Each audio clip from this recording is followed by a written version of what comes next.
J'espère que vous allez bien, j'espère que vous vous portez bien. Le 16 mars dernier, l'Algérie a ouvert un nouveau front dans la crise avec la France et dans ce chapitre des tensions bilatérales au niveau des relations entre l'Algérie et la France. Ce front constitue ce que les autorités algériennes ont considéré comme des privilèges injustifiés, onéreux au niveau des biens immobiliers détenus ou occupés par l'État français en Algérie. En clair, la France occupe des biens immobiliers importants en Algérie et que ces biens, elle paierait un loyer extrêmement bas ou des loyers extrêmement bas et que ces avantages et ces privilèges historiques de la France en Algérie n'étaient plus justifiés du point de vue des autorités algériennes. Et les autorités algériennes ont récemment convoqué l'ambassadeur de France pour remettre sur la table ce dossier et pour appeler à réviser les loyers et à remettre en cause et réviser tout l'ensemble des privilèges que détient l'État français en Algérie. Ça s'est passé le 16 mars 2024 et la polémique a éclaté. Ce jour-là, elle ne cesse d'enfler et nous n'avons pas eu jusque-là le point de vue des autorités françaises qui se sont montrées jusqu'alors silencieuses. Et pourtant, le gouvernement algérien a parlé via la PS, l'agence de presse gouvernementale, donc l'organe médiatique attitré de l'État algérien, de pas moins de 61 biens immobiliers que la France loue à l'Algérie. Et il cite l'exemple du siège de l'ambassade de France et la résidence des Oliviers, qui est la résidence de l'ambassadeur. Parmi ces biens, le siège de l'ambassade de France en Algérie s'étend sur une vaste superficie de 14 hectares, sur les hauteurs d'Alger, avec un loyer ici insignifiant qui ne couvrirait même pas le prix d'une modeste chambre de bonne à Paris. Ils ont parlé en plus de la problématique de la Villa des Oliviers, qui est la résidence de luxe de l'ambassadeur de France à Alger, et que le gouvernement algérien veut apparemment veut récupérer, parce qu'il y avait un bail de 60 ans, de 63 à 2023, qui permettait à l'ambassadeur de France de loger dans cette résidence en payant un loyer, encore une fois, symbolique. Et ce privilège ne passe plus en Algérie. L'actuel pouvoir algérien veut les remettre en cause. Comme par hasard, ce dossier, naturellement, a été sorti du tiroir en pleine crise politique et diplomatique avec la France. Donc ce n'est pas innocent.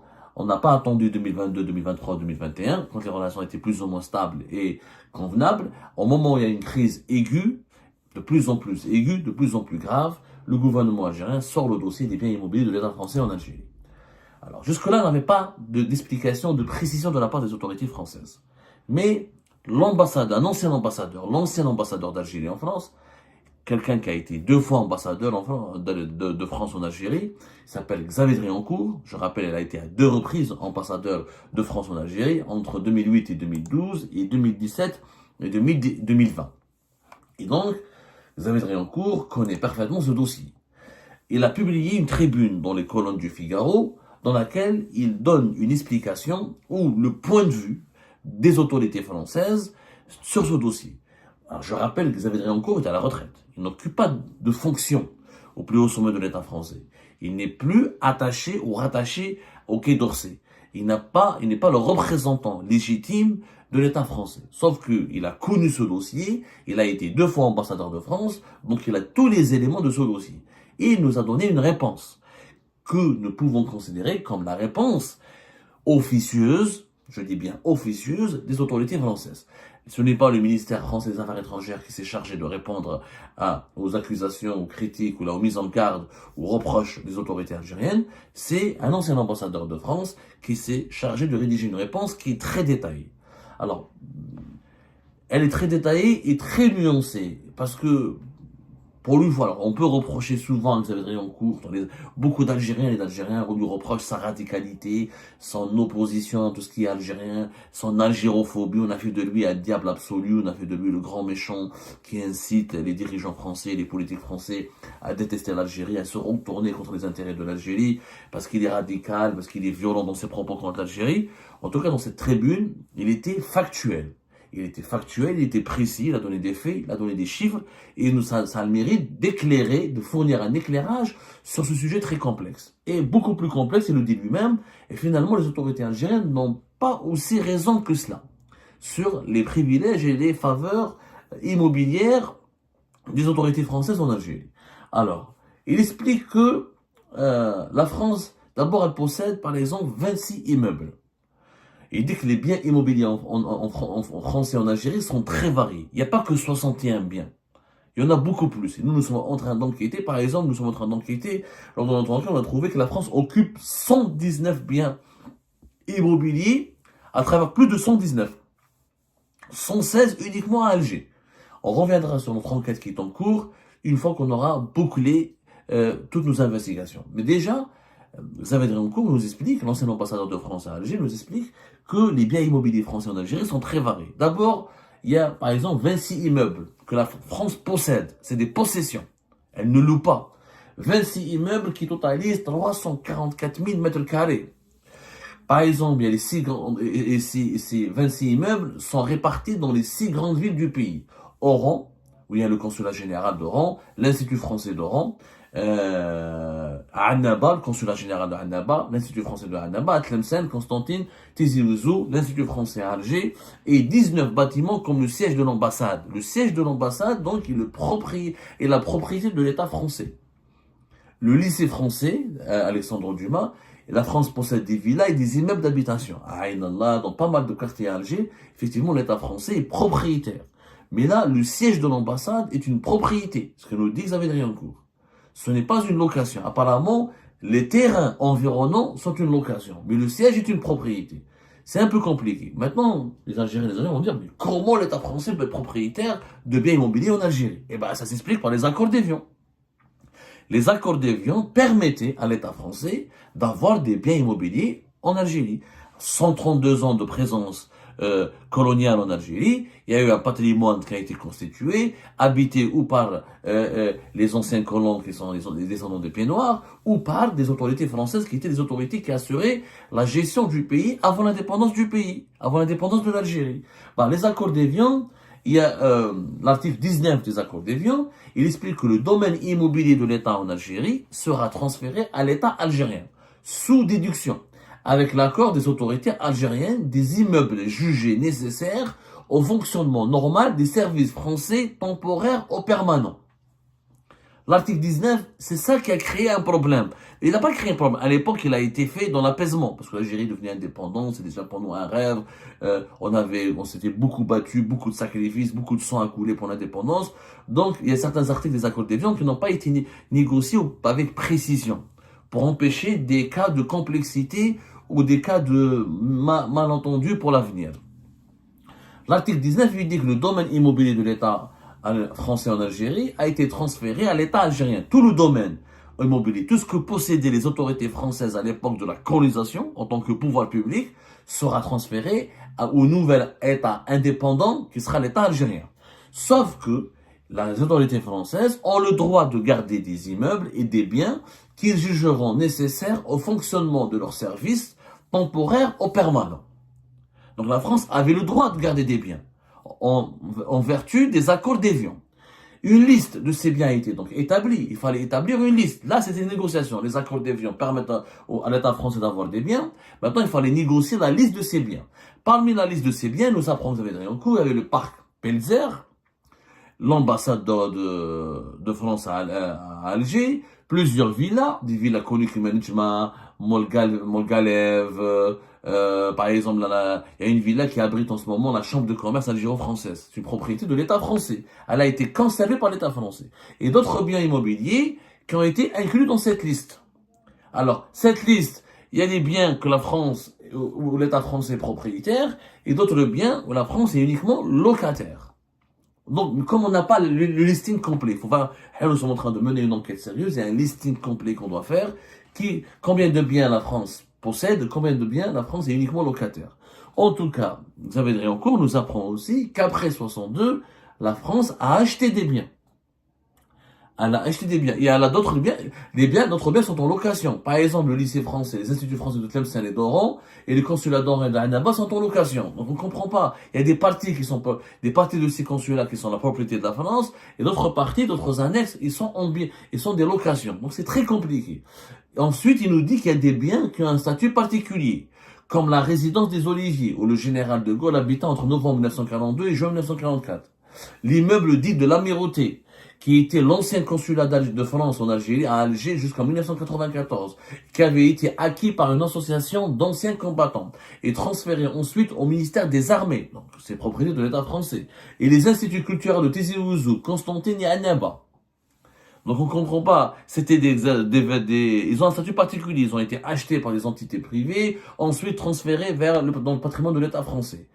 Maintenant, il faudrait une situation juridique très compliquée. La situation juridique de ces biens est donc complexe et ne peut faire l'objet, comme semble l'indiquer la presse algérienne, d'un traitement d'ensemble. Les accords d'Évian ont simplement fixé le cadre général et c'est ensuite un échange de lettres de 1963 entre le gouvernement algérien de Ben Bella et l'ambassadeur de France, Georges Kors, qui a établi la liste des biens en question telle que prévue par l'article 19 des accords d'Évian. Donc c'est en 63, Ben Bella à l'époque, il a négocié avec le premier ambassadeur de France en Algérie, Georges Kors, une liste de biens que la France devait conserver. Mais il y a des biens en tant que propriétaire, d'autres biens en tant que locataire. Maintenant, il faudra remettre en cause cette liste depuis 1963. Mais toujours est-il, les accords d'Évian sont en cours d'application. La France a le droit de garder des biens. C'est les accords d'Évian qui lui permettent cela. Maintenant, il faudra renégocier la liste des biens que la France doit garder ou les loyers que la France doit payer. Mais ça va être du cas par cas. Du cas par cas. Driancourt nous parle donc de la résidence des Oliviers. Elle a été transformée en un bail amphithéotique, qui confirme ce que nous avons dit, de 60 ans. J'ai eu d'ailleurs et ce bail a été donc c'est épuisé en 2023. Là, l'Algérie a raison, le bail s'est terminé, l'Algérie a tout à fait le droit de renégocier les termes d'un nouveau bail. Mais bon, il y a un problème sur le plan juridique qui concerne l'interprétation du fameux article 19 des accords d'Évian. Visiblement, les autorités françaises et les autorités algériennes n'ont pas la même interprétation. En France, les juristes ou les autorités françaises estiment que le transfert de propriété concerne tous les biens qui ont été visés par les accords d'Évian. C'est-à-dire que pour les juristes, pour les autorités françaises, tous les biens qui ont été attribués à l'État français, la France a le droit de les garder en tant que propriétaire. Tous les biens que les autorités françaises peuvent juger nécessaires au fonctionnement normal de leur service, donc sont devenus normalement leur propriété. Du côté des autorités algériennes, ils ont une autre interprétation.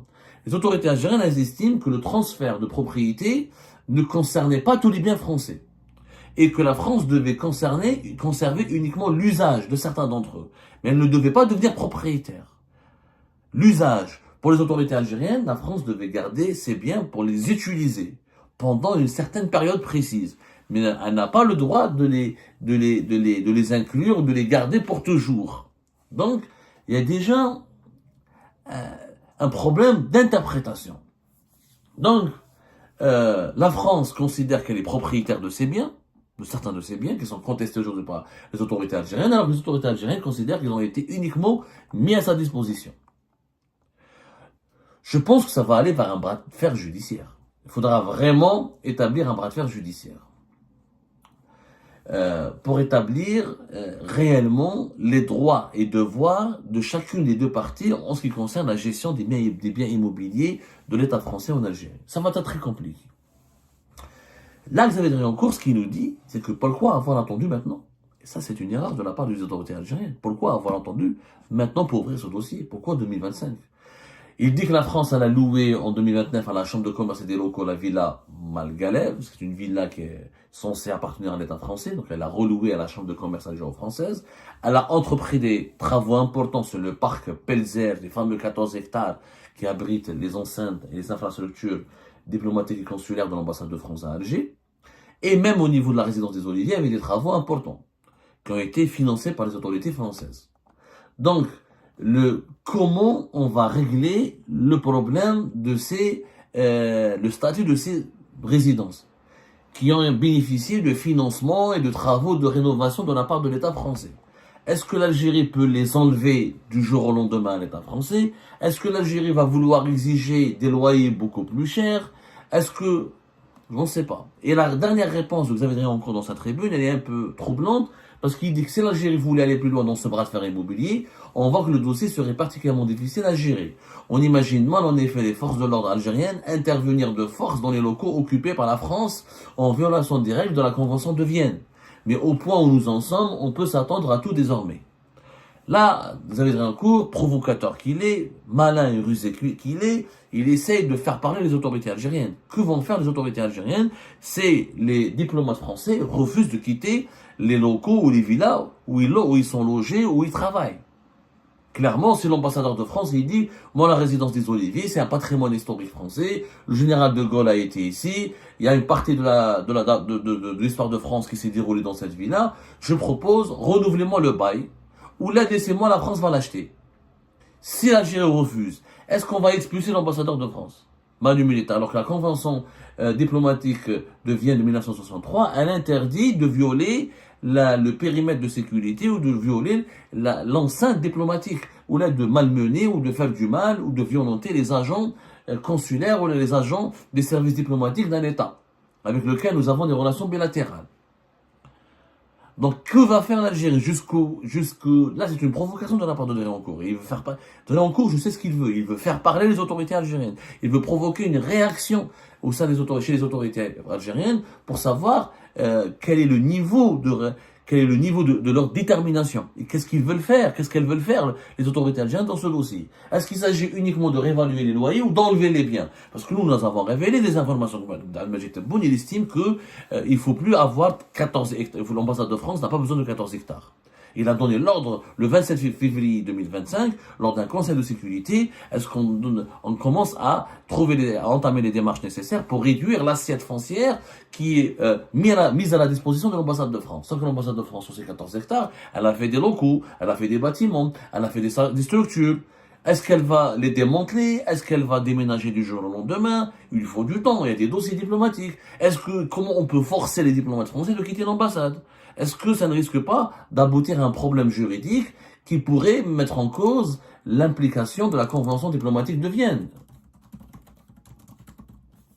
La Convention sur les relations diplomatiques de Vienne, qui accorde aux diplomates étrangers un statut, une protection.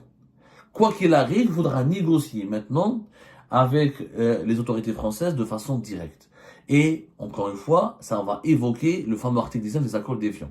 On est liés par les accords d'Évian, cela signifie que la France et l'Algérie sont liés par l'histoire, et elles doivent absolument maintenant traiter leurs problèmes dans ce cadre fixé par les accords historiques d'Évian. Mais quoi qu'il arrive, en raison de ces accords d'Évian, l'Algérie ne peut pas expulser les autorités, ne peut pas déloger les autorités françaises, elle ne peut pas les priver d'un certain nombre de leurs biens, et elle ne peut pas en tout cas leur enlever tous les biens qu'elle peut juger nécessaires pour son fonctionnement. C'est un dossier extrêmement compliqué qui va rappeler l'histoire, ses douleurs, ses complexes historiques, qui va rappeler aussi la complexité, qui va évoquer la complexité juridique de cette affaire. Il va y avoir des négociations qui seront longues et fatigantes, et ça va remuer, je pense, le couteau dans certaines blessures qui ne se sont pas encore cicatrisées en raison de l'histoire, encore une fois, douloureuse qu'il y a les deux pays.